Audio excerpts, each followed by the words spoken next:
So slavery didn't end, it shapeshift.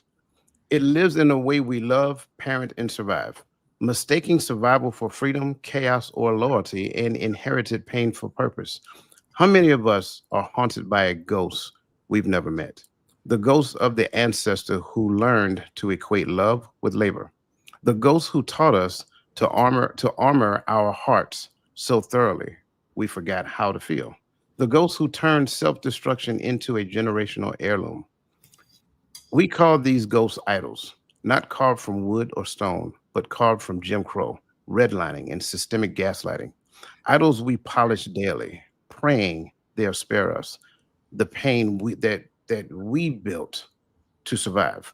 But what happens when survival becomes a cage? Our ancestors fought for freedom, but freedom can't live where we're still kneeling to the lives that kept us alive. That love must hurt in order to be real. That rest is betrayal. That our worth is transaction. These aren't choices. They are Stockholm syndrome scripts generations old. What if the very survival strategies that saved our ancestors now imprison you? When did you stop fighting for freedom and start fighting to preserve the chokehold of generational trauma? This isn't a critique. It's an intervention, a rebellion against the algorithms of oppression that is still coded in ourselves. By the end of the show, you'll walk away with the ghost audit, spot where you can spot the invisible prisons in your relationships and career, the emancipation blueprint, learning how to rewrite your story so your children inherit peace and not your pain. And lastly, the covenant pact, where you'll redeem loyalty from cycles of harm to bonds that heal. The revolution isn't in the streets, it's in the mirror. You may choose to stay tuned in and watch generational change become bridges to a future we dare to imagine, or keep scrolling. But ask yourself, who's really free if you're still guarding a cage built by the dead? So tag someone who's ready to stop surviving the past and start building in the future. So as we got into it, as we get ready to get into it, I know that this has been a conversation that I've been looking forward to, and I hope you guys have been looking forward to it as well, because I think this conversation here is going to be like revealing for some people. As always, this is the Empowering Perspective YouTube channel where we believe our opinions, that we are the subject matter experts of our own opinions. And so, that being said, when you guys first heard dysfunction as an identity, what came to your mind?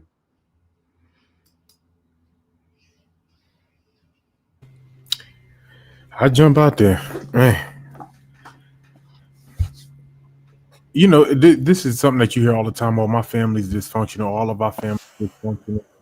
Uh, but when you hear the term dysfunctional used specifically in our community as an identity piece, either for our community or for our family, in my mind, especially when I was younger, it was the mindset uh, that this is how we are, regardless of how we got here, and we just need to embrace dysfunction. Kind of the idea as if functionality is not possible in the sorts, that dysfunction is culturally assigned to us. So that's how I thought about Are we So for talking? me, oh, Go ahead, sis. no, I was just going to say, when I think about the word dysfunction as identity, it's basically we have accepted what was told to us that this is how, to Brother Gaddy's point, that this is how things are. And instead of us pushing against it, we just accepted it because either, mama said it, daddy said it, or somebody significant in your life, when they spoke to you, they spoke in such a convincing manner. And because we had also such respect for them, surely they're right. They know what they're talking about. And so we accepted, not realizing that to the question, is this function? And we grew into normalizing it.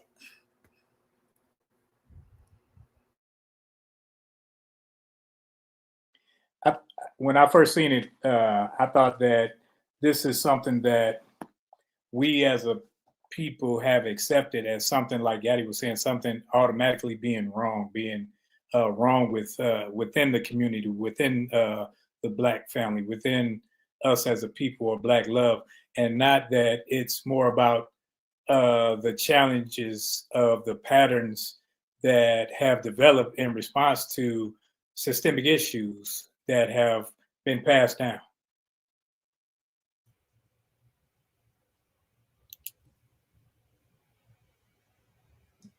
You're muted, Lisa. I'm sorry. My thought about what I heard was associated with complexion initially, right? And I also thought about the examples similar to what Ms. Nodella said, right? I thought about the examples that were set before us, and that how could these examples that were set before us be wrong, right? How could, because we are taught to honor our parents, right? So how could they teach us something that was wrong, not understanding that they were teaching us what they knew? So I'm so thankful for my parents because they taught us what they knew, right? Not they were teaching us, the best they could. So I think when I think about the dysfunction as identity, those are things that we had to, as we learned to have a relationship and came under the authority of Christ, that we had to learn how to unlearn some of those things, right? The dysfunctional things that we adopted as our identity. So that's some of the things that I thought about as it pertains to this question. So I'm loving everybody's response, but before I respond to this, I kind of want to ask a question. Like, in the midst of this, like, what are some dysfunctions that we tie to our identity that you guys can think of real quick? Okay. Go ahead. Sorry. No, I was just going to add to it that I thought that it's more of a defeatist attitude. When you just kind of accept dysfunction as an identity, then you've just kind of given up.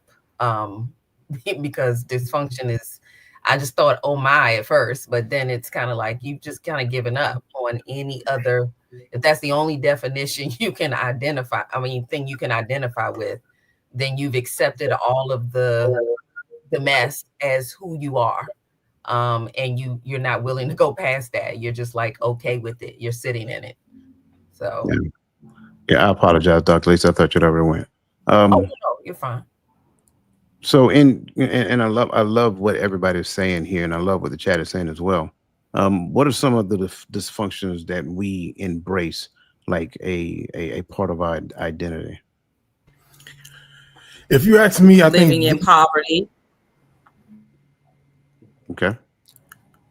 I believe the most dysfunctional thing that we hold on to is the easy answer would be history through the lens of our oppressor while we were being oppressed during Jim Crow, during redlining, during slavery. And with that said, the hard answer would be that our history starts with getting off of slave ships. And we never dig any further than that.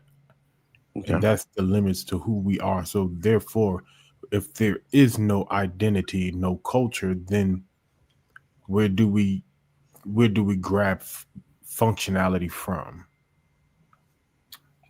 I think working twice as hard is another one that we've accepted and adopted. I would add, we just set a lot of limits on ourselves. We start off with what we can't do. And then we go to there and we stop. So we stop short of, we always have this limit of, well, we can't do that, or well, we can't do this. So we just set limits on ourselves. Yeah. I think someone said, we the Wonder Twins tonight. Go ahead, sis.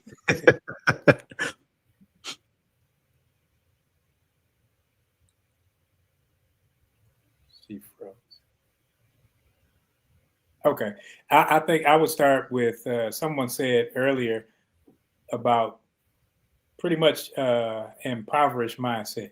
And I think that we've made that almost a badge of honor, to where if you come from the suburbs, you look down upon. If your family was well-to-do, if they made it out, you're looked as not as Black. And that type of mindset allows us to hold one another back and feel good about it. And that's one of those things that to this day I can't stand, when people will talk about you when you speak proper English or you speak proper, have proper diction, instead of saying, man, this person has something about them that's good. They got out, so maybe they can help me with something.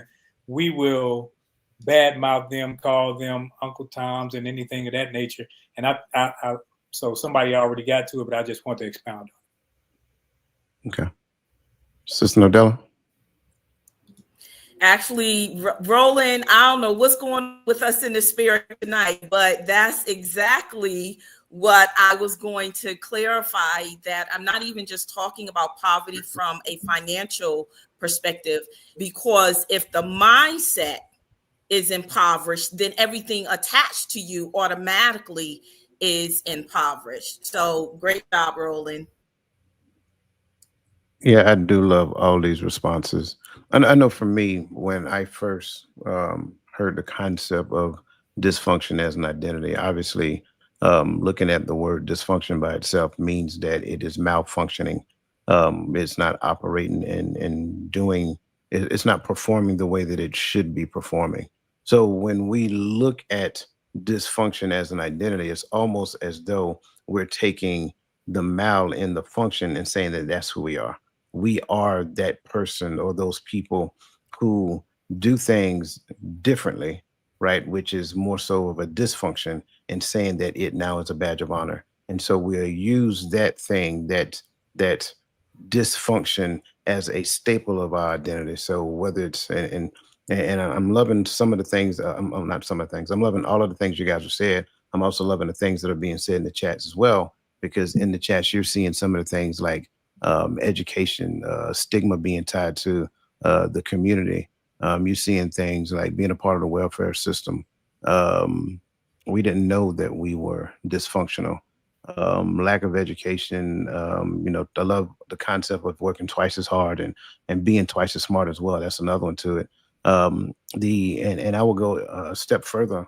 I will focus on my gender, and my gender now can become a dysfunction, because now I'm trying to take that and make that the most dominant thing in the aspect of my being, which now oppresses, or it subconsciously oppresses someone else without me knowing it. So if you don't, if your gender isn't identical to mine, you feel less than, or you can feel less than. And so I'm trying to make that the most dominant thing. So when it comes down to these things, I think all of us are in agreement that we get our identity from one location and one location only. So anything outside of that, anything, and I say that part again, anything outside of that can be problematic when it comes down to our relationship as it pertains to him. Now, speaking of relationships, because evidently every now and then we tend to dive into the relationship aspect. And I think every last one of us may have experienced this at some point in time in our life, where we were in a relationship, and either I was the one that was trying to use an aspect of my identity that was taught to me from a young boy, whether I had to be twice as smart or work twice as hard, or, all of those different things. And I tried to use that in my relationship, or they tried to use it in the relationship. So can you share a moment when you realized that behaviors or beliefs you thought, or just the other person thought, were just who they are, and they were like inherited scripts that came through the lineage of their adulthood? I go first. I think when I was younger, and me being my sisters and all, my brother, all of them are very, fair skinned, and I was, to my grandmother on the darker side, and I realized that she grew up where she was half white. Her father was white, her mother was black, and she was lighter, and she would always have some type of malcontent towards me. And the way she would speak about people of darker complexions and things of that nature, over time I realized, like, man, this woman really has a problem with color, with colorism. She has a problem with it, to the degree that she will look at her grandchild a certain way because he's not as fair skinned as the others, and she would tell me things like, "Oh, you're a handsome young man, but you would never be nothing like your daddy," and things of that nature. And growing up, seeing how people could look at your skin color, but they're supposed to be the same. We're supposed to be one, and they can put you down. That allowed me to see that dysfunction traveled through generations with her, from her, had to be her father, her mother, whomever it was, and down on to her grandkids. That's good. So for me,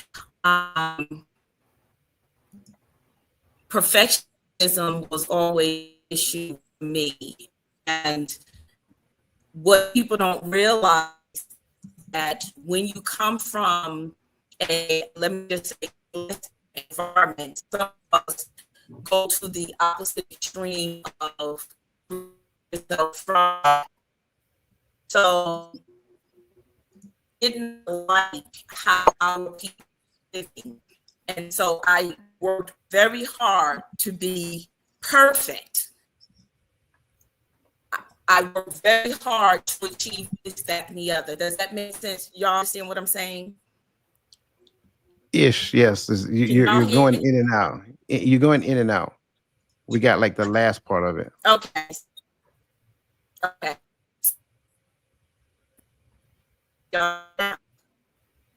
No, it's still spotty. All right, so I'm gonna wait. Let me wait. Yeah, while she's doing that, somebody else go ahead and please go. Yeah, I was gonna mention, and I'm not sure what the word is for this, but you know, in my family, it was like this norm of we all go to college, we all, you know, the debutante ball and jacket. That was just what we do. And I felt pressure with that because, you know, everybody's different and you grow up. And when that's not really something you're interested in, you feel some kind of way, like you're not part of the family. So you always felt this fear of disappointment because not that you couldn't do it, but it's just something you didn't do. So for me personally, when you said, when did I realize, I kind of, you know, I was confused at times because my mother being a double major, she didn't have time for nothing else. So she wasn't interested. And my dad's family really was into, you know, introducing you to society and all of those things. But I kind of was with my mom because they were divorced. So I didn't grow that interest in that. But I always felt this sense of I'm disappointing people because I don't want to do those things. And I think I carried that on in generation with my children when my daughter didn't go to college. And I was like, oh, wait a minute, you know, I'm doing something wrong because that ain't what we do. We go to college. And I had to wake up and yeah, I had to change some behaviors immediately because I took ownership for that. And that kind of messed me up. And in turn, it was messing up my child because she was like, okay, well, if this is not what I'm going to do. Now she felt like she was disappointing me. So that's kind of how over generations it showed up, where I had to get it together because that was given to me and I was passing it on. So it had to stop. That's good. And hopefully I'm on track reading the question, but I remember there's a friend we had growing up. You know, she was the popular girl in church because all the adults liked her and all the younger girls loved her, you know. So everything was by popular demand. You know how that goes. And I just remember we was having a conversation and just one day I just remember just saying, well, I get everybody else like you cool and everything, but you need to watch how you talk to me.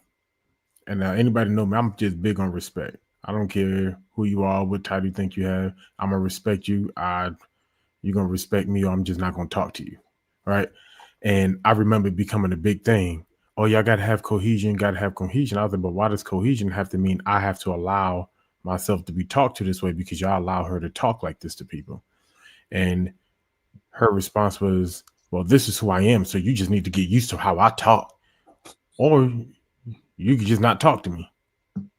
you know, and that was my mindset. And then I remember one of the older women in the church pulling me aside, telling me, "You're gonna have to learn how to get along, or you're never gonna be able to get along with a black woman, because you can't be intimidated by this strong character." I said, there's a difference between strong character and disrespect, but that was something that I just continuously got told in life. Like, you have to be able to be talked to this way, or you're not, or that means that you are intimidated of black women. And I don't think all black women talk like that, but that's what I was being told young. Well, so I will read Sister Nodella's spot comment. She said her Wi-Fi has been spotty all day. My response is, because so many of our people were satisfied with being poor, it pushed me into a complex of achieving perfection, thinking that is how you overcome poverty. Everything about me had to be perfect, from my hair to my clothes. So that was the response that she was trying to share. Lisa, did you get a chance to go yet? No, I was just going to add, I was thinking as I was listening to everyone, and I had this thing where I wanted to keep the peace, right? And so I thought that, younger, early on in my life, that I was the one who was supposed to take on the blunt of everything, right? And I was supposed to carry all this stuff. And early on, as a young woman who, was a believer, right? That I was supposed to carry all this stuff because I could handle it. Even as a young woman, I was supposed to take on all this stuff, right? And then I learned progressively, as God began to teach me, that was not mine to carry. It's right there, and it teaches me that it says, "Cast your cares on me, for I care for you." And so I had to learn that I was not a garbage can that you can just dump everything on, right? So I think I allowed that, and this was happening while I was in the religious environment, right? And so I had to learn that I didn't have to take it from everybody, because these people were still in the process of learning and growing and developing as well. So it was not my responsibility to take on all that toxic behavior. And once I learned that, across the board, work, home, wherever, whatever environment I was in, that was something that was freeing for me. So that was one of the things that I had to learn, that, and I think it goes to the being strong, right? Taking on all the cares of the different things that was going on in my environment. Yeah, I resonate with a lot of that, to be honest with you, especially with Roland's. But I was the other side of it. So I was the dark skinned brother. And so my entire life, especially growing up, whether it was in the house or whether it was at school, it was always the colorism thing for me. And then it just kind of became a staple of my thinking, to where I always believed that wherever I go, that's the first thing that people see. The other side, the other part of the question, or the other part of the story that I wanted to share with you, is that being raised in a family that's predominantly women. And so when you look at it, you're a young boy and all you see is women everywhere, and one dude. And I'm just being honest. And I'm sorry, two dudes, right? One dude was my grandfather and the other dude was my uncle. Well, my grandfather, he was just as mild mannered to a certain degree. Once he got fed up, everybody knew it. But at the end of the day, he didn't really do much. He didn't really stir up a lot of waves. He would come out, he would watch the Atlanta Braves baseball game, or he'll watch Perry Mason. Those were the two things that he would do. It didn't matter what you were watching. If the Braves were playing and Perry Mason coming on, you're no longer watching that. And if you thought anything differently, he would remind you who paid the bills. So later on, as I started to get older and get away from my homeland, and I'm saying it like that intentionally, y'all understand what I'm saying. Once I got away from my homeland, I started noticing other things. And so as I started to reflect, like, this person's single, this person's single, this person's single, this person's single. And I'm like, why? Why is that the case? Now, this kind of goes back to what Gaddy and what Lisa was just saying. Why is that the case? And then I started paying attention. And the more I paid attention, it started to be revealed to me why they're single, right? You know, good, bad, or indifferent, whatever that reason may be, that was the reason I perceived it to be. Because at the end of the day, what I realized is that that staple of being strong which is a derivative of just resiliency, right? It has been that thing. And so, getting to the point to where you feel like I'm not going to just take this or whatever that looks like. And so it's almost as though instead of and I'm this is an assumption, I have to say it that way. When you're having the mindset of that, I'm not going to take it, it's almost like you strike first. So, in the midst of anything, whatever the conversation is, you'll get a slick comment, slick tongue, whatever that looks like, up front, and then that becomes the beginning of a friction, so forth and so on. So that's kind of like how it was for me. I think it's imperative that, and I put the question back up again so everybody can see it. I think it's imperative that everybody has to do a scan of themselves and understand where any of those things exist. We talked about a few, but that's only a few. There's a lot of them out there, where those things exist in our life. And then we got to figure out the way to kind of root them out. And I think that kind of leads us into what I tend to call the Stockholm syndrome of the soul. Now, it's interesting because Stockholm syndrome is a psychological phenomenon in which individuals who are subjected to captivity, abuse, or prolonged trauma develop irrational positive feelings, empathy, or loyalty toward their captors or abusers. This survival mechanism often arises in situations where victims feel powerless to escape and perceive their survival as dependent or compliance or cooperation with the perpetrator. Over time, the victims may align their captors' perspectives, justifying their actions or even resist rescue attempts when it comes down to it. And I think as we hear that, I think we can like broaden the aperture and see Stockholm syndrome literally existing in society today, to where we're existing in a system that we know now without a doubt that is oppressive by nature, but yet we'll fight for that very thing because we believe it is the right thing. So, that being said, in your opinion, why do we cling to these survival modes that actually harm us? Because Oh, until we come to know better, that if that's all we know, then that's all we can cling to. However, I do believe, as we, have shared in other lives, that it's also our responsibility to grow. And so some people will remain there while others of us have chosen to move from that place. And so just ultimately is that many of us cling because that's all we knew at the time. But today, here I am, 57. I now recognize those things. And so I've chosen to move away. But there are still some people, unfortunately, even at 57 and 70, they're still holding on because they're choosing to.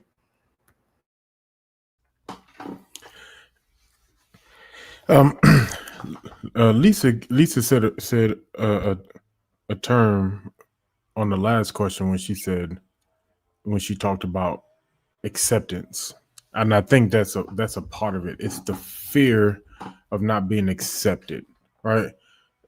Which is why we taught to work 2 times harder and be 2 times smarter, is because you want to impress. You want to make sure you go out there and they notice you, because they're not going to notice you because of who you are, because of how you look.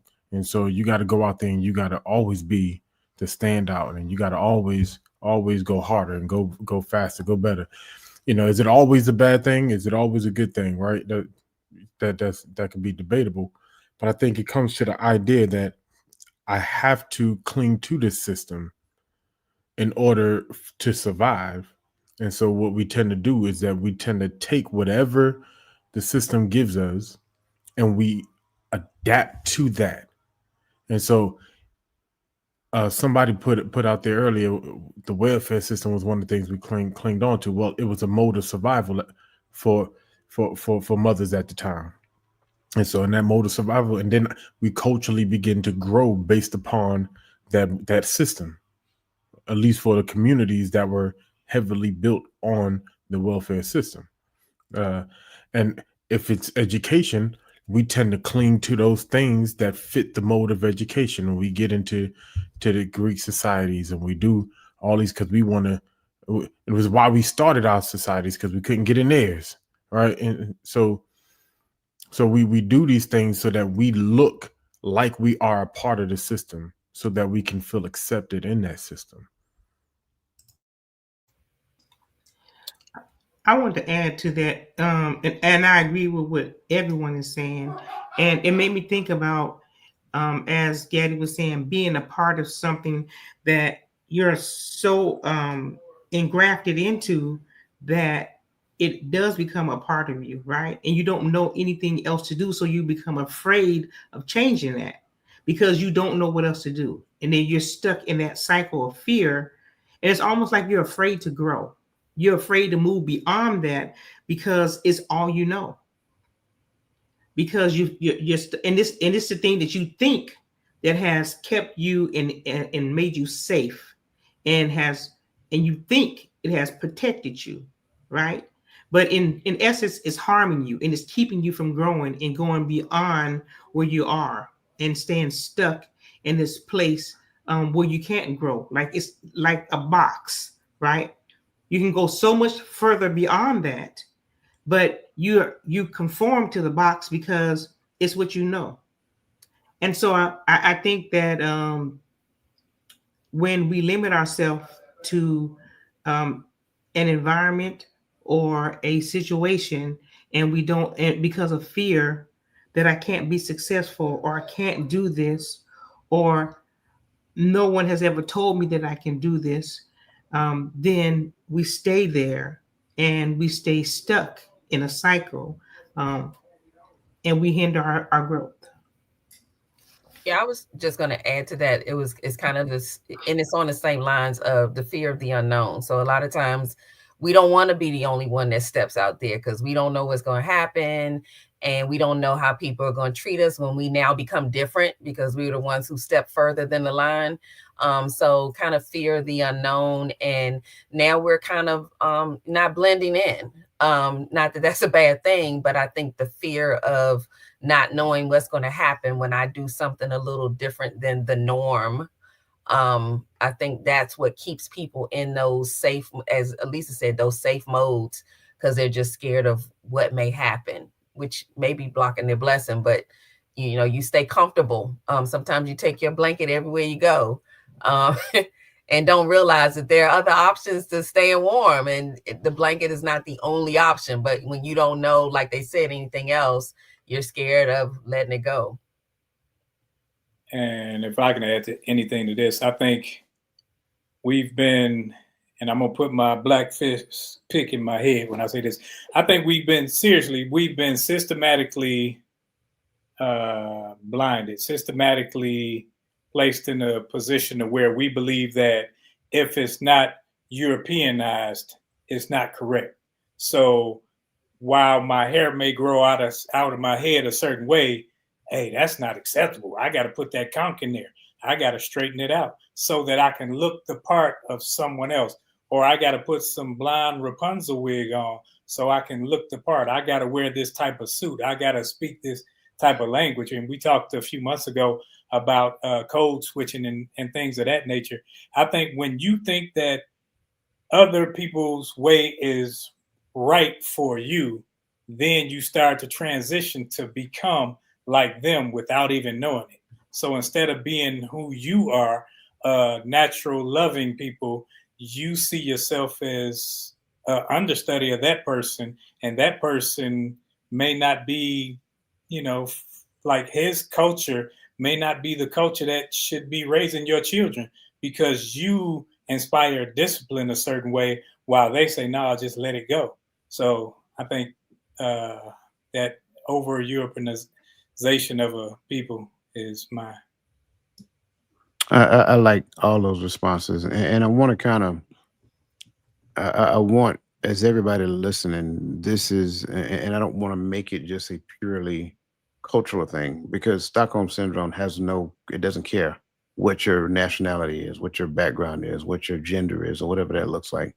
I think just like you heard everybody just answer, I think from other cultures' perspective as well, they go through Stockholm syndrome because they are conditioned to do a particular type of thing. You are instructed that in order for this to happen, you must do X, Y, and Z.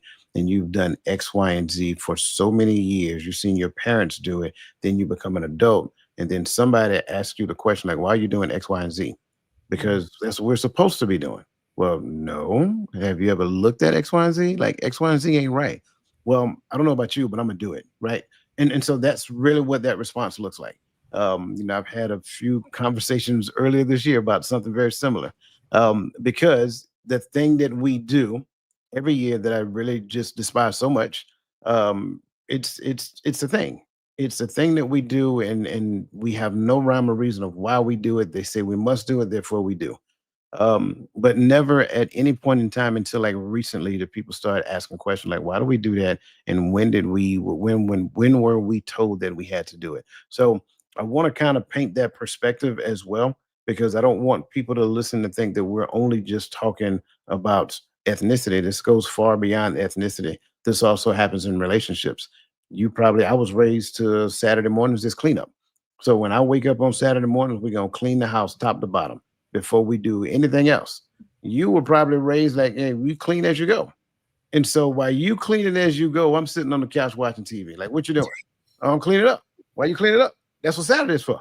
But now I clean as I go. That way we ain't got to do that much on Saturdays. All right, then all right, let me know when you're done. You know what I'm saying? So that kind of can create a rift between two people. I think when we really start peeling back the layers of this and see where do we have a fixed mindset on a thing and say that this is the only way that it must be done, and we hold so tightly to that thing to where we can't see it any other way, you are a slave to that mindset, and that is problematic. It will be problematic regardless of where you go, who you meet, or anything of that nature. So I just kind of wanted to throw that out on the table as well and see what y'all thoughts were there. Well, and I was gonna say you can push it the whole. You can go way to the left with that, or you can go way to the right with that. I'll use, and I'm just gonna throw this out there as an example. But I mean, when I was growing up and younger, I mean, there was just a certain way you presented yourself when you went out of the house. It just, you didn't go out of the house with your hair all over your head. You certainly didn't go out of the house with pajamas on. I'm just tapping in, but I think that people have, although we can, step outside and it doesn't have to be, we were very stringent about certain things, but at the same time, you can go way to the left, and it's like now you just go outside and it's not a thought in the world about what I look like. I should be able to go to church like this. I should be able to go to, and there's no limits. And I think that's where we get lost, because we don't find that middle ground. We like defiant. We're not going to do it because this is how you all said it was supposed to be. So now I'm going to do the total opposite. And I think we go too far. And I just say just everybody. But I have my own personal feelings, but I know because I was raised a certain way, you didn't even answer the door if you weren't presentable. And, some of that stuff just doesn't seem to matter anymore. And yeah, I cringe at times, but I know that we have to, times change or whatever, but I think some things should stay the same. I was And if I could piggyback on what she's saying, because I was going to the hypersexuality. I think that that's definitely not a color thing. That's everybody. In generalization, that's every culture is hypersexual or hypo masculine or hyper masculine and all these other things. I think when you look at TV back in the day, Lucy and her husband, they slept with Ricky. They slept in separate beds. They didn't even sleep in the same bed on TV. And now you see some things on television that like, whoa, that wasn't the norm. Just like what people walk outside, somebody put the bonnets and pajamas and things of that nature. So when you just start taking all the rules and throwing them out, then it's changing the whole culture. I think we call that lawlessness, in a nutshell. But anyway, I had a question really when you were talking, Coach, because you talked about a lot of it being taught behavior, and so if it's taught generationally, then by the time it get to me, is it still Stockholm? If you embrace it and you fight for it, yes. But what if I didn't know that it was from is oppressive? I thought because my grandmama taught me. So like, can it be Stockholm for her, but because it was taught to me as the norm? Yes, You know what I'm saying? I do. The minute that you accept it, embrace it, and fight for it, it is now Stockholm's. That's the issue. That's why I say when you have that fixed mindset that adopts that thing and fight for that thing, even though you don't know whether that thing is right or wrong. It's kind of like, and I'll go here for a quick second. It's kind of like the Israelites coming out of Egypt, and then they get to the point that they're complaining. They say, "Did you bring us out of here for us to die?" Right. So now they're getting to the point that they're missing their oppressor. They want to go back. So it's kind of like that same thing. And that's the key. The point which you just said, that is the key. In most cases, it's taught to you and you don't know that it's not wrong. I mean, you don't know that it's wrong. And so because you don't know that it's wrong, you'll fight for it. Going back to the whole, like you mentioned, strong black woman. That's something that's taught in most cases, right? Trust me, I've seen it. It's taught in most cases. And so trace it all the way back. Big Mama, did a lot of that. And then Big Mama passing on and so forth and so on. Hypermasculinity is the same thing, right? I'm the man of the house, pounding my chest, rule with an iron fist. A lot of that is taught. And so what ends up happening, then it goes from generation to generation to generation to generation. And so when you look at it, grandma single, mama single, daughter single, all of that. Why? Because at the end of the day, they're holding on to something, and that thing that they're holding on to is fighting the very concept of relationship. Coach, can I add to what you're saying? I think at some point, I think that we are without excuse. Okay, and I'm going to say this. I'm going to say why. Because we don't stay in those environments. We're outside of those environments. We see other examples. Some of us do, right? We may see it on TV. We may see it at a friend's house. We may see a different example of that, and then at that point, that's when we question. Well, this is what I've seen, and then we begin to ask ourselves these questions internally: which one is right, more right? Not saying that one or the other is better, but then that's when we have an example. That's when we have this choice in front of us to say which one is more right. So there is another example that we can see. So we can't say we never saw another example outside of the environment that we are exposed to. Can I chime in? I want to take this to a biblical, spiritual perspective. As believers, we should be developing, and the Word of God, we know, has an answer to every single thing. If we're reading the Word, it has the answer to every single thing. And so if you have been in the way for a while, and if you pray regularly and you're seeking understanding and guidance and all these different things, if God is who he is, why would he leave you? I'm going to use a phrase Paul says. He says, I will not have you to be ignorant to these things. There was things that he was addressing. And I'm just using that. I didn't quote the whole scripture, but I just wanted to use a piece of that quote that he said in scripture, helping us to understand as believers, what we once knew should not be what we are holding on to. What we once knew, we should not be holding on to, because what the word says, if any man be in Christ, he is a new creation. All things are passed away. Behold, all things have become new. Anything that does not have to do with our current and our future, that's passed away, the old man. And we should be striving new. And what we're seeing is people are trying to become new while yet holding on to an old thing. It's like me having on this raggedy bathrobe. This isn't a bathrobe, I'm just saying. Me having on a raggedy bathrobe, I go buy a brand new one, and instead of getting rid of the raggedy one, I put the brand new one on top of it because it's so comfortable. So then why did I go and buy a brand new one if I still was going to continue to wear the old?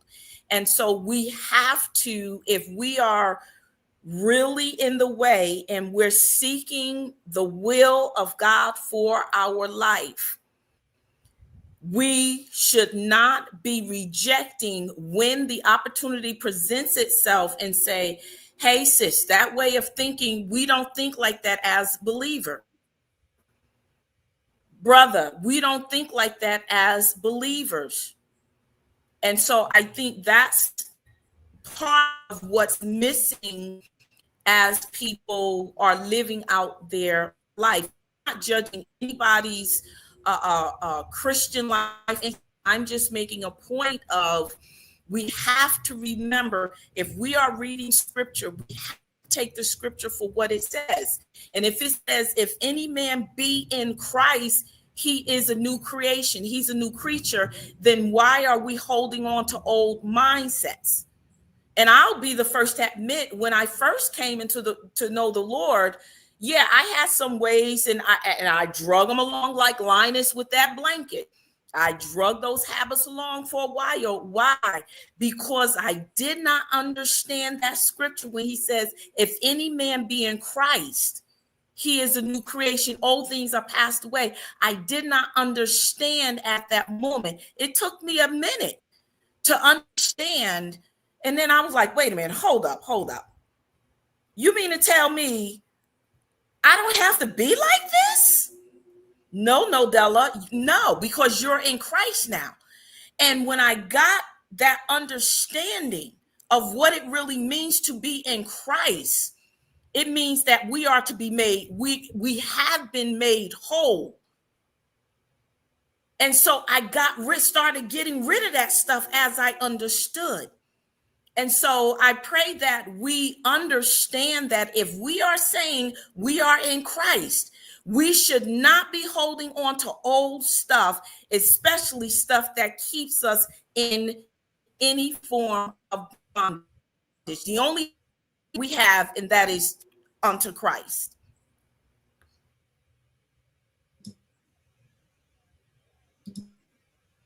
I like what you said, Nodella. I think that, but to go a little further, I think sometimes how we were taught to study, or as you said, read the scriptures, were led to bondage. So we will still think that I'm not having church unless somebody hooping and hollering. I'm not having church unless somebody jumping over the pews and running around and foaming at the mouth and things. And those are things that we hold on to. And we didn't have church until somebody put their finger in their ear, hold their head back, and yell that he died. Didn't he die? I think that leads to a level of ignorance that is placed on self, because now I know better almost, but I choose not to study, for I'll read. Yeah, I read this and I read that, yet you haven't studied, so you haven't necessarily grown in that area. And for me, I want to just add in there, I think when it came to, I had to change one of mine, was whooping kids. Because I grew up, if you did it, hey, slide that belt off and just get to tapping. Wherever it hit, it hit. And I had to learn that, hold up, this is a part of that Stockholm syndrome that Coach was talking about, because this was learned and taught down. It's something damaging, but it was taught to me. It was taught to my father. It was taught to my grandfather. So now I do it, and my kids, they think, oh, so then when they go to discipline their kids and now I know better, I say, no, I don't do that. They like, oh, you did it to me? Yeah, I was stupid when I did it to you. But now I know better, and I'm trying to teach you a better way so that these kids won't have the same mental scars that I have from when I grew up, or you have. So I think that's what I had today. Very well. I agree. Roland was raised under the tutelage of Pootie Tang. So, that's y'all don't listen. We like to have fun here. Listen, If you're listening to us and you have not hit that like button yet, shame on you. Hit that like button. You know, YouTube like the algorithm, we like it. So go ahead and hit that like button and let us know that you're enjoying this conversation. Next, we're going to next we're going to dive into the epigenetic betrayal. Your partner was ghost written by trauma. This is, I think we're going to enjoy this one. Epigenetics is the study of changes in gene expression that are not due to alterations in the DNA sequence itself. In other words, it refers to how your behaviors and environments can cause changes that affect the way your genes work. So, if that is the case, why do many of us fear? Why do many of us fear? Now, typo, I do apologize. Why do many of us fear healthy, loving relationships? Feel that healthy, loving relationships might mean losing ourselves. And where do we get these ideas? I ask again, why do many of us fear that healthy, loving relationships might mean losing ourselves? And where did we get these ideas? Because I got to go back to it again, that we did not understand what healthy, loving relationships were, because many of us had no idea of who God was, because we know He is love. He represents what love is, and He has shown us what healthy, loving relationships look like. But many of us were not exposed to that.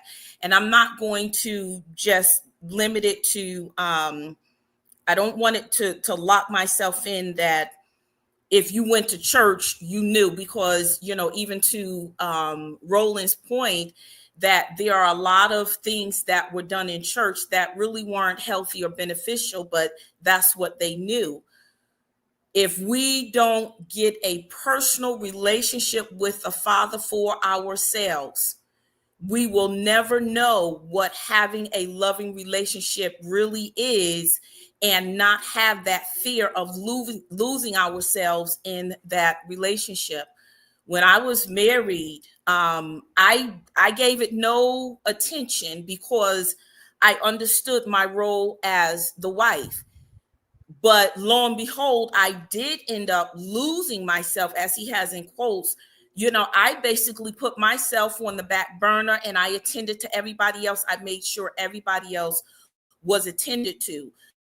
So some of us, we didn't even feed into that, but we do also, with this question, recognize that some people do have that fear.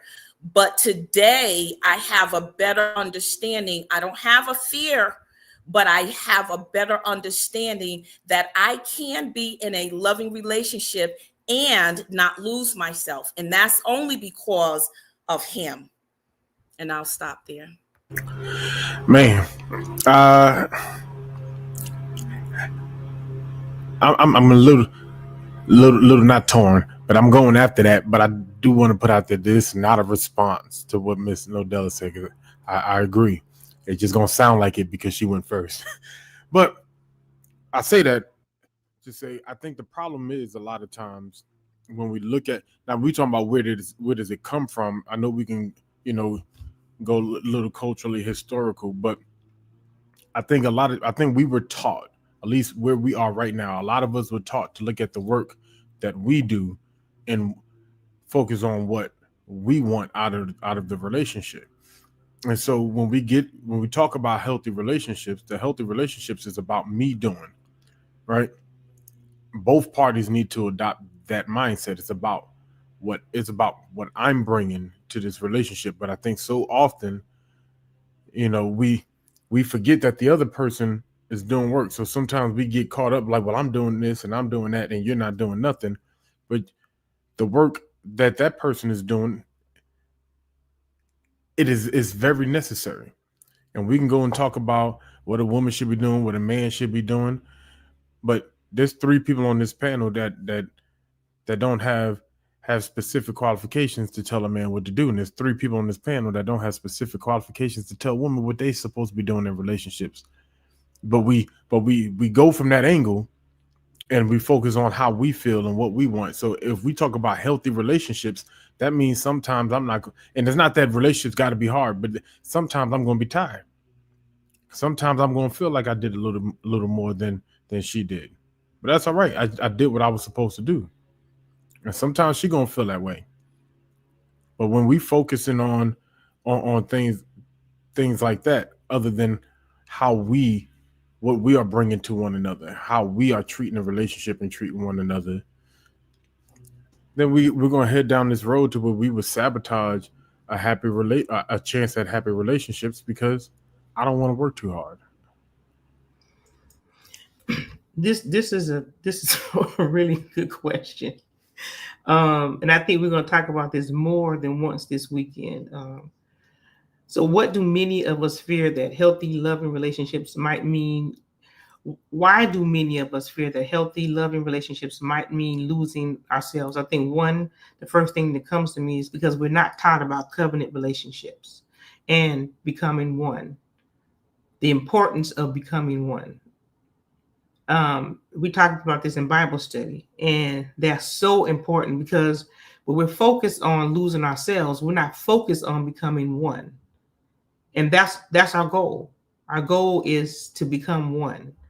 And that is so important because then if our focus is I'm making sure that I understand, first of all, I've done the work already before I even try to merge my life with someone else. I've done the work. I've considered my ways. I examine myself.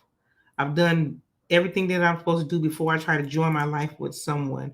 And that's not saying that my work is complete, but it's saying that I've done a lot of the work before I've tried to join my life with someone. And now I'm merging my life with someone. Now we're in the process of becoming one. And that means that I can't be selfish because I am now becoming one. And if anything I do, then I am affecting the other person, and the other person, whatever they do, they are affecting me because we are one. So that's the first part, right? And where did we get these ideals from? Well, we got it because I'm a strong Black woman and I'm an alpha male, right? Not that we're becoming one so that we can have a strong relationship and that we can glorify God together and that we can prove his will together.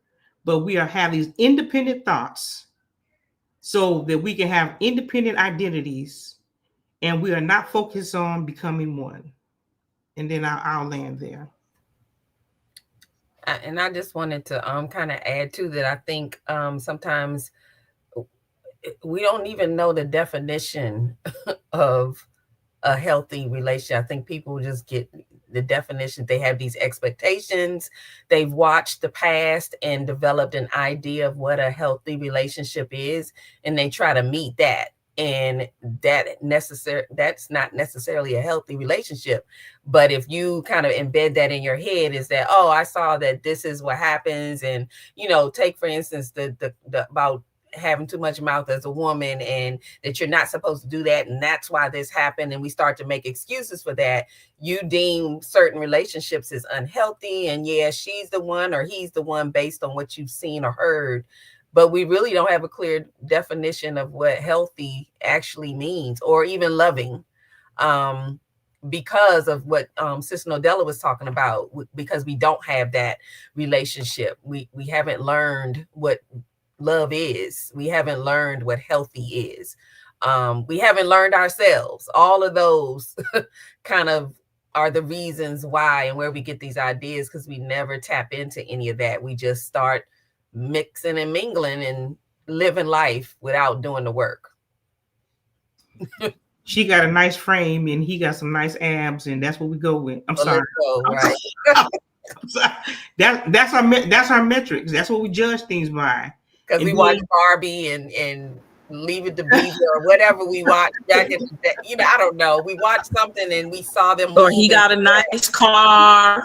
He makes good money. Yeah, that's it. That's what we make our decisions based off of material things that will not last and will get old. Dr. Lisa, you said we don't have an example, and I think I beg to differ, because I think we do have the example. We just don't use the example, because we have a lot of people that we get advice from people who aren't connected to the source. And if we go to the source, he tells us how to treat one another. He tells us how to be within the marriage. He tells us how to be in relationship. But we'd rather talk about Shadrach, Meshach, and Abednego and things of that nature, things that sound good in the moment, instead of getting down to the nitty gritty of the making this thing work. I think that, and a lot of times we have people, we learn to speak through our pain because we've listened to this person, listened to that person, and I like what they said.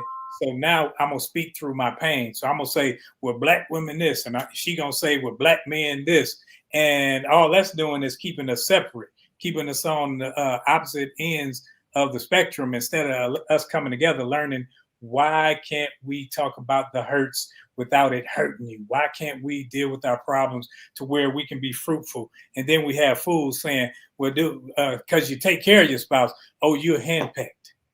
Like, that's what I'm supposed to do. I'm henpecked, but it's a problem. And you're listening to people who don't have anybody, who looking to use people. And instead of listening to somebody who has some sound mind, we listen to those people and say, "Well, go and just, sow your raw oats." Yeah, he going to send them. They going to Queen, sow your raw oats and these things. And now you're looking to use people and abuse people instead of lifting one another up. Now I can agree with you, but what I will add is, for example, and we talked about this in a previous question, because you say we have examples, but I didn't. As younger, I didn't see that in my home. I saw the very opposite. Now I'm gonna give it to God that's the reason why I still, did not equate that to a healthy relationship, but it's all I saw.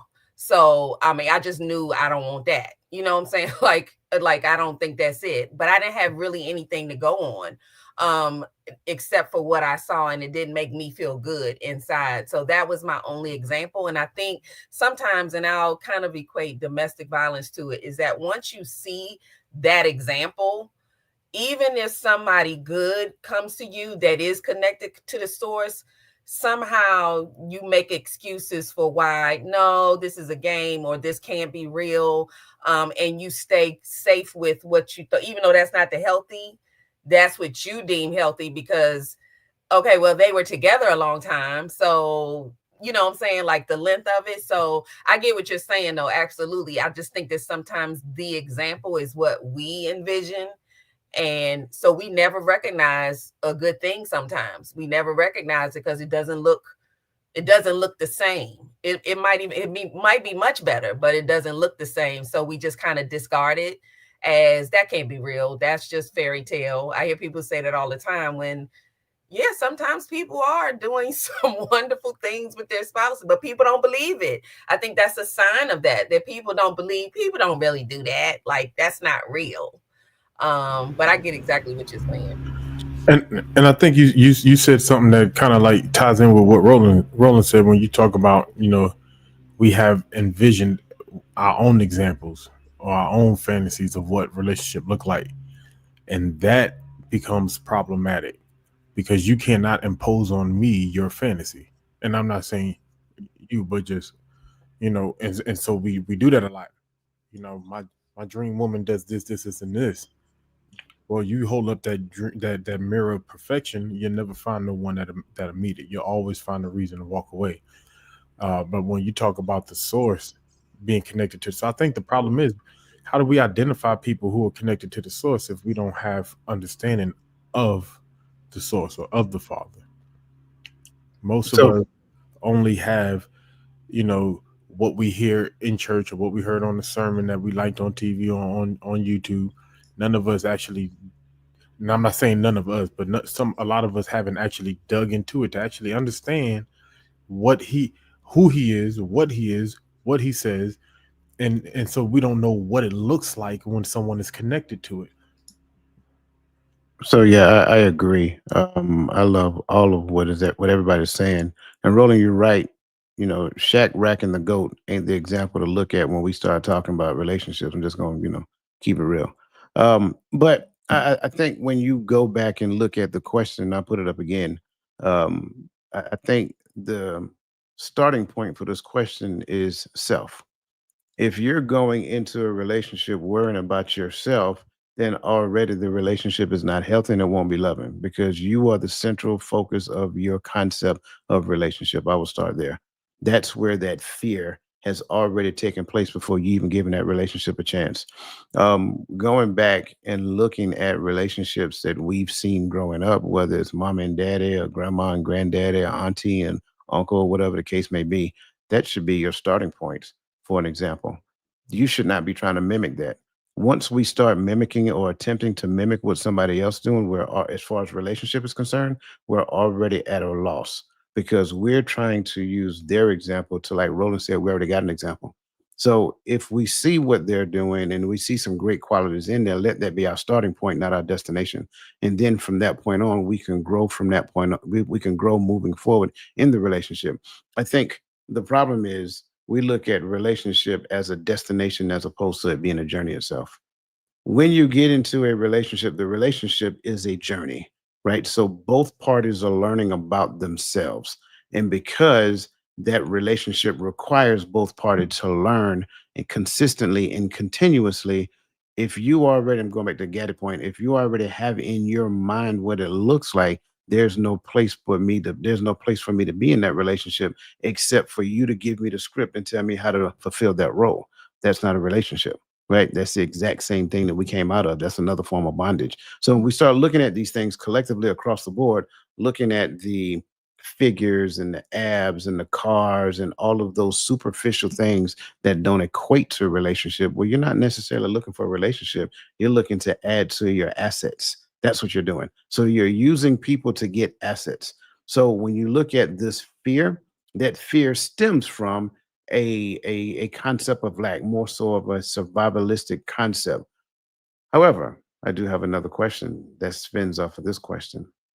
What if my fear now becomes the methodology that I use to select my mate? Can I now see why that all the relationships that I get into, they constantly look, even though the people look different, those relationships look the same? Do you guys disagree with that? Agree with that? What are your thoughts there? Give me more. Yeah, that's what I was gonna say.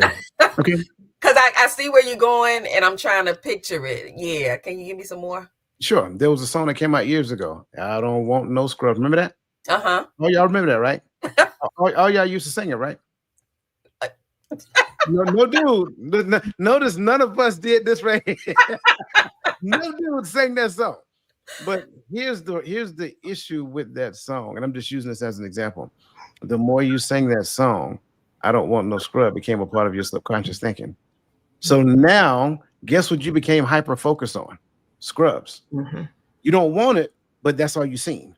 And so next thing you know, you at that point, and this is just an example. I'm not saying that this is exactly how it happened, but out of all of the scrub, you chose the best of the best scrubs. But yet he was still a scrub.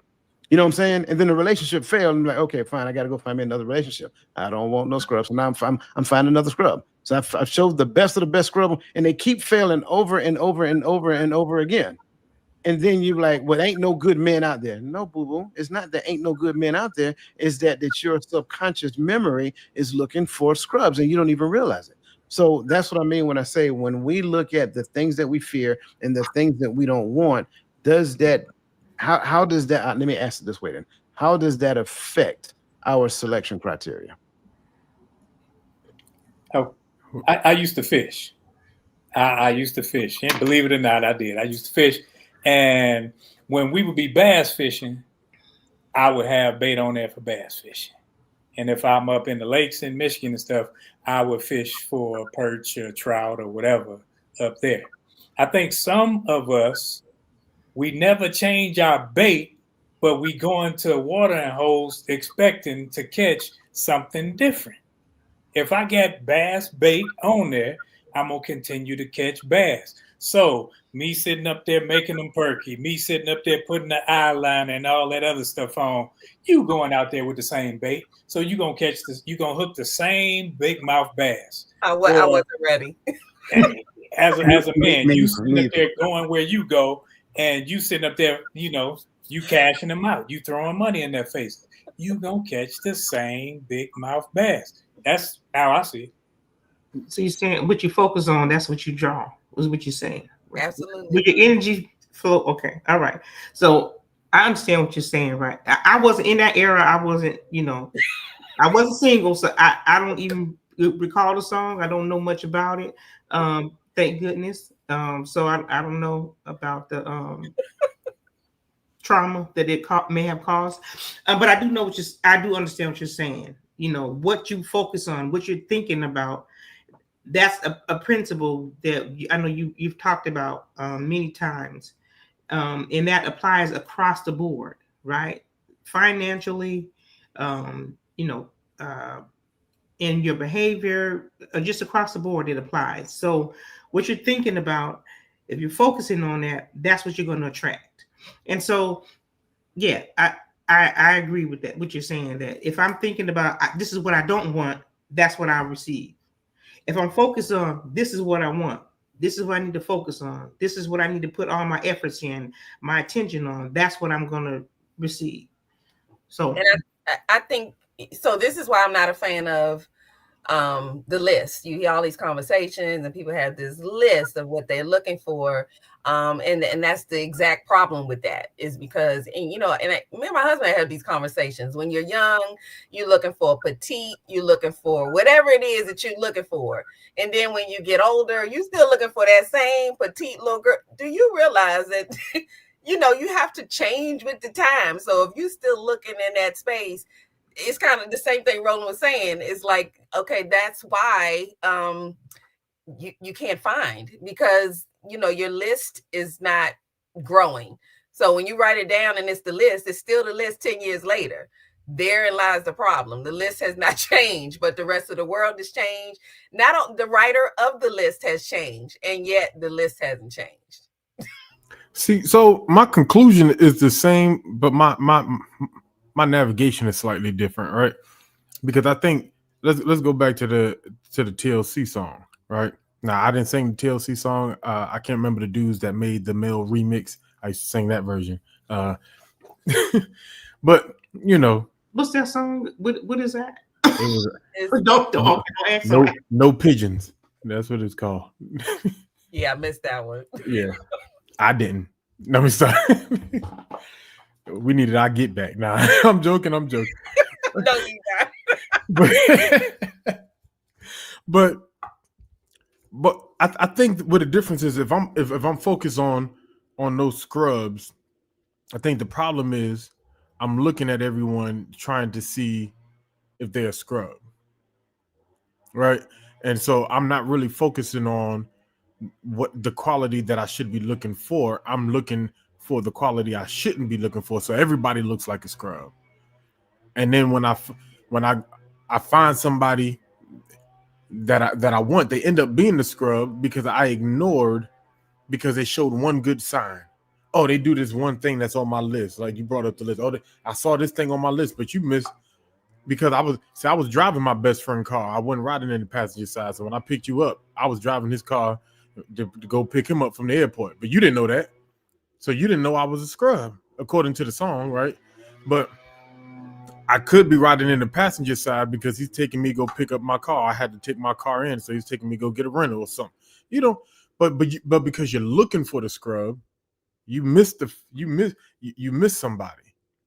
And I think that for me, like I said, my navigation is different, but I think I get to the same conclusion. We end up with what we're not looking for, because we're hyper focused on the negative things sometimes. Oh, you don't got this, you don't got this, you don't got this. You look like, oh, you're a scrub. What? Okay. Well, what the opposite of a scrub look like? The song don't tell you that. It does not. Yeah, it's wherever your energy go, wherever your focus goes, your energy, wherever your focus goes, your energy flows. That's just it. And I think a lot of times what we don't necessarily realize is that the same fears that we have already before a relationship may present itself becomes the lens in which we choose our mates. So to go anything fearful, expecting a positive outcome, is not going to work. It may look good in the beginning and it may last a little while, but it does not necessarily last long. And I want to go back to what I said previously about seeing other people's relationships. There's too much comparison going on in this world today. I don't care what, you know, Ezekiel and Bertha May had back in the days. That's fine. That's great. That was for them. Maybe some things they did were good and right. It's just you may adopt. But at the end of the day, Tyrone getting with Tamika, Tamika had a different set of parents. They had a different set of rules. So what you're trying to do is you're trying to merge what you've seen both of your parents. You got six people in a relationship right now, and y'all trying to figure out why it ain't working. Too many people in this house. That's the problem. Too many people in this house. So when we stop looking at and comparing what other people got, when we look at what we've seen growing up and let that be the ground floor of the potentiality of the relationships that we can have, then I think we'll get to the point that we realize that, look, within the space of this relationship, anything is possible, right? We don't have to pigeonhole ourselves based upon what they did or what they did, right? We have the potential to grow based upon what we can imagine and think according to what he instructs us to do.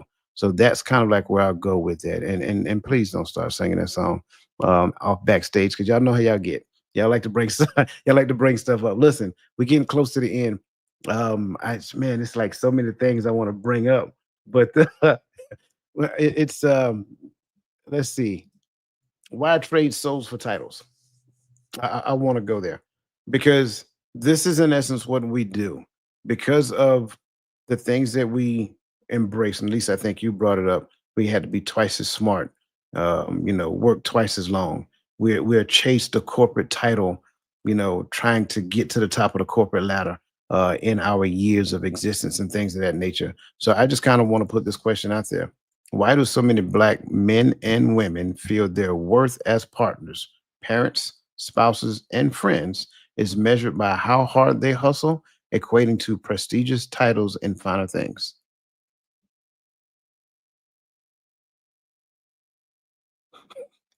Why y'all leaning back, man? That's what I know. Y'all supposed to be leaning forward.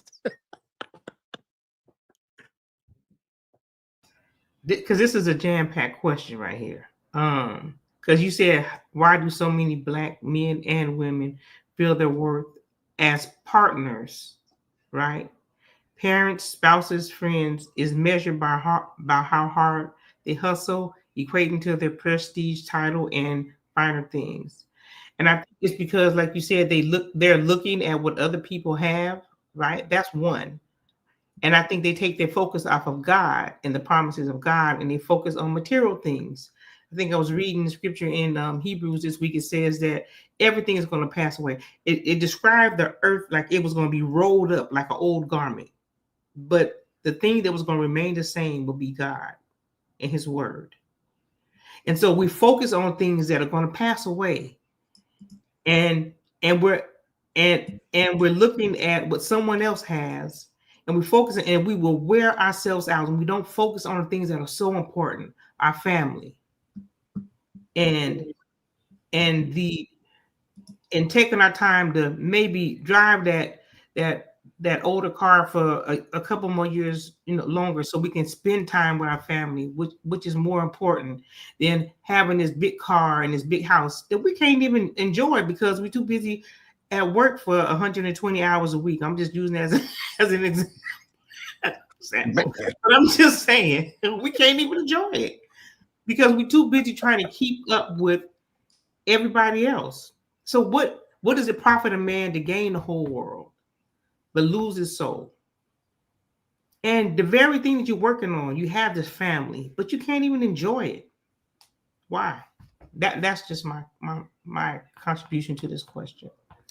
And I think that we unfortunately, I think a lot of people have just kind of sipped on the Kool-Aid that tells you that if you have these things and you do these things as you've seen it done, that somehow you will get happiness and you will get these, something else greater. And it's just not true. But I think that people believe that, so they hustle for it, and they hustle for it, thinking that somehow when I have all of these things and I'm living like, the Joneses or whatever, that here comes all of the you know, whatever they think. I don't know where, I can't say personally where they think this is coming from, but I do think that they believe that this will lead me to that. And they're just misguided. I just think that they bought, and I always say drank the Kool-Aid. They really started believing something that really doesn't exist and is out of order. But if you believe that that's the order that it goes in, then you're going to hustle to get all of that stuff first, not realizing that that has nothing to do with what you're actually probably seeking. There was a time in our community in this, I'll say in the South, right? More so, I heard it probably once or twice up north, but maybe before my time, because not that old. But anyway, where they would measure a woman based upon whether she was married, or whether or not she had kids by a certain age, or if she divorced, and and so you equate all this hard work towards a man that you're not even married to, because you're trying to get chosen, right? I don't like on social media when they use the term "pick me," but because it's falsely assigned to people. They're assigning it to women who just want to do womanly things. They don't want to be the head of house. They don't want to be masculine, so they'll call them pick me's. But the idea of the pick me comes from the fact that the elder women used to judge their granddaughters, their daughters, based upon whether or not they got married and had children. Men being judged by whether or not he can get a job, or he work hard, or he, is he out there in the field working, or is he putting stuff together in the house? And not saying that we shouldn't be cutting the grass and fixing the house if we can, but it's like we've put so much detail on what things look like, and so there's a status attached to that. So you got women who are chasing the ring so that she can look good to Big Mama, or what the name you used earlier, Coach? Birth something. Bertha May. Bertha May. May. Yeah, all of them had a May in their name as a middle name. You're right. Hattie May comment too. You're right. Oh yeah, Hattie May is my ex-mother-in-law's actual name. So let's not do that with the names. My bad. You about to get a phone call after this. I'm waiting for somebody to call my grandmother's name, and I'm gonna be like, wait a minute. Right. Hold on now. When you go to Fannie Mae now, we're gonna have to talk, okay? Yeah, that was next. No. We run from Fannie Mae because they want their money. Right. And she want it now. I'll give y'all a call later.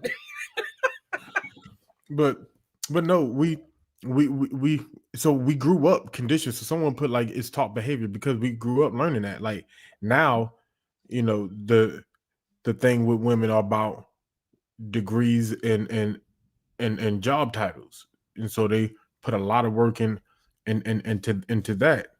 Not that men don't have degrees, but we aren't pushed into the education system like our women are. Our women are being pushed into going and getting that college degree so that you don't need no man, but not demonizing anybody with a degree, but that's what you hear a lot. You need to make sure you're successful, because you need to be able to do whatever they can do. You want to out earn the man, blah blah blah, and so we put all these concepts in our heads that we need these titles, we need this prestige, we need to be seen on social. I need to put a post out there showing me graduating with my master's or pen and sergeant major. So I need to go out and work,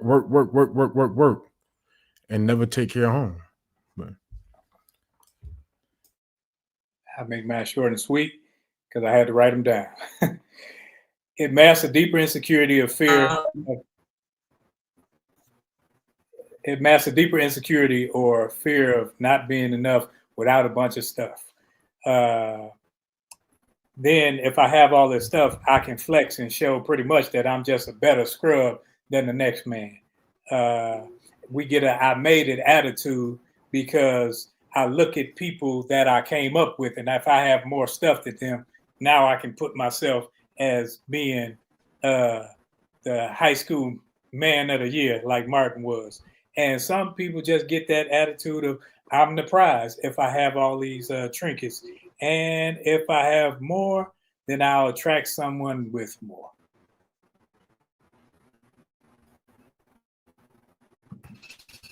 Um, Oh man, she has a storm in her area, so that's why she is struggling the way she is tonight. Um, I'm agreeing with all of that. Like I think Lisa, you started it, and I think what you said is kind of like where I was at. Um, we have the wrong perception of relationship, and I said it wrong. I think I'm gonna start where Roland was at. You'll go out there, and especially for men have this notion that the more money I make, the better car I drive, the nicer house I have, then that becomes a feature of attraction.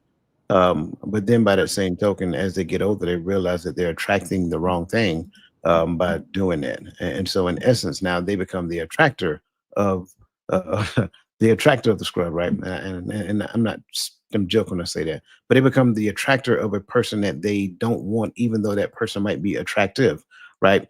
But just because it look good on the outside does not necessarily means that it is good on the inside. Everybody know what a lemon lot is. You've been to the lemon lot and the car looks really good until you got up under the hood and realized it didn't run well at all. And that's what ends up happening. We don't do the necessary level of work on ourselves. And so we mask it, like Roland said, by acquiring stuff. And we look good and we drive good and we got the expensive clothes on and we smell good. But then by the same token, if those things require me to work 120 hours, Lisa, goodness, if those things require me to work 40 or, and I say 40 or more hours a week, then what do I have to give my family when I come home? So all I do is work, right? I go to work, I'm on the grind, I get off work, I come home, I'm tired, I'm looking for a plate of food, a hot bath, and I'm probably gonna fall asleep so I can do the same thing over and over again. So the hustling thing really takes away from relationships. So you're gonna have to make a decision.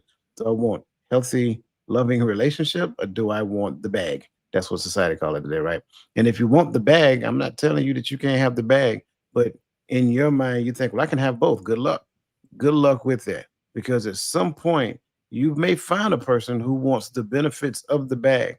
But how long do you think she gonna sit there and be lonely while you out there getting more bag? And that's really what it equates to. So I just kind of want to say that and add that to it because I love what everybody's saying here because you guys are spot on. Listen, as always, greatly appreciate everybody and everything that they add to the conversation. But as always, every week, this takes us to our bittersweet moment, which is our final thoughts.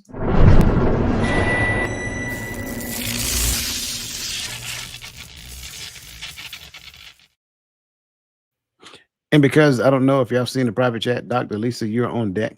And then we're going to go to Lisa, then Roland, then Gaddy, then Roland, and then myself. If Nadella make it back, we'll get her in as well. Okay. I absolutely loved this conversation tonight.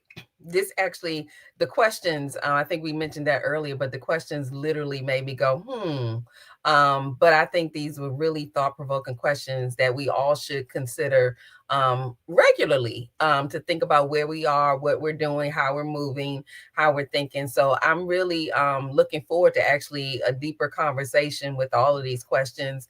I really enjoyed this. It makes you think about and prioritize what's important to you in life and creating. I think someone mentioned something about more of creating memories instead of collecting things. So I think we need to go more in that direction of creating memories. They really do last you throughout good and bad times. So I really enjoyed this. So I look forward to doing this again. So I know I'm saying this again, but part 2 of this. And I also thank the gentlemen for allowing us to join them. This was really great. So have a great weekend.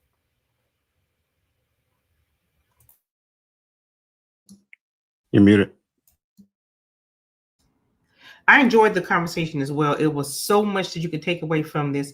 One, if I could leave anything with you, is to say that we are all learning and growing, and we continue to learn and grow in this community. What we do have a show coming up tomorrow morning, the Hearts of Women. This is the Hearts of Men. Tomorrow morning at 10:30, we have the Hearts of Women. We have a program, and right now the title leaves me, but it is on my Facebook page, and you can go to the Empowering Perspective YouTube channel. We will be live at 10:30 in the morning, and we're going to be having a similar conversation as well. We're going to be talking about conversation and how we talk to each other. So we're going to continue this conversation, as well as we're going to be having the Sunday brunch as well on TikTok under the Mindset Coaches page.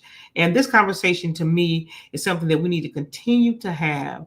And we don't know how, if we don't know how to be in relationship, one thing we want to do is we want to learn how to be in relationship. And we can learn how to be in relationship together in community. And we can do that as we continue to study who taught us how to be in relationship with each other. So I ask you to continue to come back to learn with us as we grow together, so we can have healthy, meaningful relationships and we can grow together. I enjoyed the conversation. Thank you so much for having us.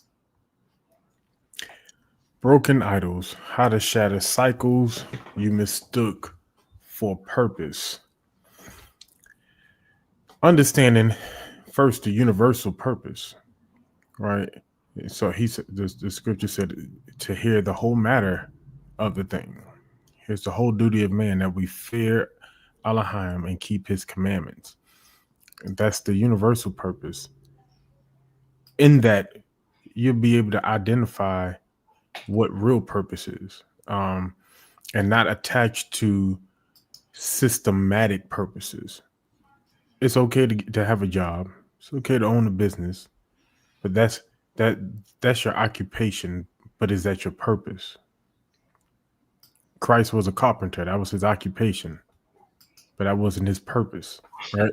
And we can follow that all the way through. Whatever you do it for to the glory of the Most High.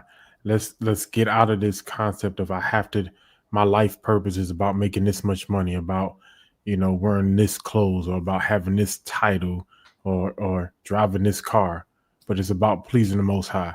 And I think when we get there, we get to that space, purpose reveals itself unto you. That's all I have. Broken idols, how to shatter cycles you mistook for purpose. I think media stereotypes and misinformation often emphasizes hypersexuality, absentee fathers, angry Black women, and the I don't need you mentality within our community. How to fix it? Self-work, therapy, and you have to be able to cut off things and people that don't help you grow towards your purpose. That seems simplistic, but it takes work and discipline. And I think that's where we need to grow. We need to start disciplining ourselves to where I don't need a person, but I want that person in my life. I don't need this job, but I want this to do. So when your only need comes from above, then everything else you can place in its proper place. You can position yourself to thrive and not just survive, and all those other talks that we've had before. Because at the end of the day, you have to realize that you are enough just by yourself. You don't need another person to complete you. But if they're with you, they have to be on the same wavelength. That's all I have.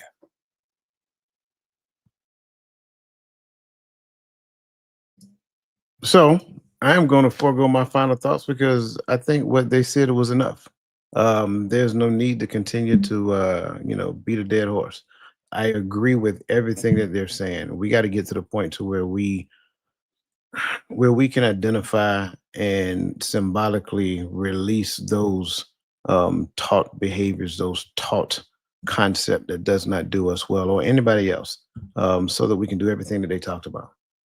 So that being said, greatly appreciate you guys. Just wanted to add one more piece. Tomorrow morning show, 10:30 at the Hearts of Women. The title is The Weight of Words, Accountability in Our Conversations. So let's all support the Hearts of Women tomorrow morning at 10:30 a.m. And on behalf of the Hearts of Men and the Hearts of Women, to include Sister Nodella Sacagawea Jordan and Sister Adrian Walthour, you guys have an awesome rest of your evening. And don't forget, let the best version of yourself be a blessing to somebody else.